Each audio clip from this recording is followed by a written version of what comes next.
There's two types of POIs in the market, which I want traders to understand, right? So step number two is essentially the dealing range. So the dealing range is the most recent high and low of the leg. So a dealing range is essentially the most recent high and low. So to make this nice and clear for people, let's mark this out. So this is going to be your dealing range high up here, right? This is going to be your dealing range low. Dealing range low, dealing range high.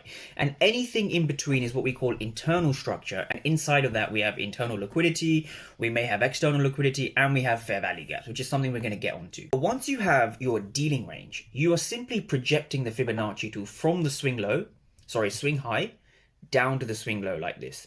And so this is essentially our dealing range from the swing high down to the swing low. And so step number three now, PD arrays. So PD arrays come directly from the dealing range. And so the dealing range is important to understand because the dealing range gives us our fair value gaps and therefore our POIs. There's two types of POIs in the market, which I want traders to understand, right? The first of those is a supply area. And we are going to go through what a supply area actually means.